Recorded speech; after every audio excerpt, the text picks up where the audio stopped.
The PSPGo is still one of my favorite portable gaming devices. The PlayStation Portable's game library was just awesome, and I loved that I could play it, or at least a big chunk of it, on a smaller device with some really cool extra features. It had 16 gigs of onboard memory, and it had a suspend resume feature that meant you could pause any game, play another game, and restart the former game exactly where you left off. Portability is really important to me. Being able to just slip the device into my pocket is a big plus. It's one of the reasons I still use it today. You could also pair the PSPGo with the PS3 controller, and using the PSPGo dock you could play PSP games on the TV, not dissimilar to a Switch. Also, the battery life is amazing. I'm not exaggerating when I say that I've left the device in standby for a month, turned it on, and it still had battery left. And you can remote play PS3 games. Not many games were compatible since the PSPGo had one analog stick, but it was still a cool feature that I used for playing Pixel Junk Monsters to try and grab those trophies. The PSP felt like a PlayStation 1.5 when it was launched. Not quite on the level of the PS2, but more than a PS1. It had a superb library of games, and really did demonstrate console gaming on the go, with brand new entries in big name franchises like Metal Gear Solid, Final Fantasy, God of War, Grand Theft Auto, and many more, as well as unique franchises that launched on the PSP, like Patapon and Loco Roco. Even though not all these games were playable on the go, the library was excellent, and was further supported with PS1 games and PlayStation Minis. So, what went wrong? I remember when the PSPGo leaked ahead of Sony's E3 2009 press conference. I instantly wanted it. As new tech goes, it was an awesome looking device, and I would have happily double dipped for a second PSP, just to have it be more portable, so I could always have Patapon with me wherever I went.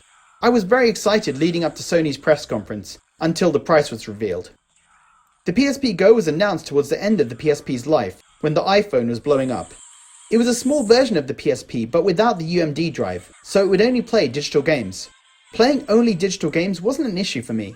I had already built up a decent digital library of PSP and PS1 games, and I would have liked to own a smaller PSP that was easier to take with me on commutes to work. I didn't buy a Go though when it first came out, and what held me back was the price. It cost $250 or £225 at launch. The same price as the Vita, which was far more technically advanced and launched only a couple of years later. It cost more than an actual PSP 3000, and PSPs had the advantage of playing physical UMD games that you could buy cheaply and resell.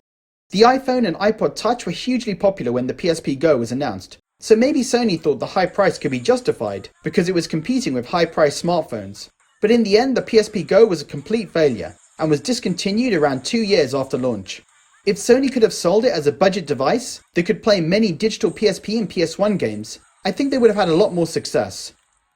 Sony initially talked about transferring people's physical PSP collections to digital, but that never happened, and many people were not willing to pay so much for a device that could do less than their existing PSPs. Some key games weren't available too, like Final Fantasy Crisis Core and Kingdom Hearts Birth by Sleep. This wasn't Sony's fault, but it wasn't great that some of the best games available for the PSP weren't playable on the go. And finally, like with many devices Sony has launched, there was no marketing. I hate this recurring issue of Sony creating these amazing devices and then just ignoring them. There were shortcomings to the Go, but I wish Sony could have got the price right and messaging right. If the price was around say £120, more like the DS's price at the time, and Sony could have talked about how they had a system that you can watch movies, listen to music and play games from franchises like Metal Gear and Final Fantasy, I think you could have done so much better. Instead, Sony seemed like they looked at what Apple was charging for the iPod and thought that they could compete with them. Launching a system redesign like this so late in the PSP's life can be difficult to sell. The PSP had already sold tens of millions, so was Sony targeting new buyers or hoping to encourage existing PSP owners to buy this one too?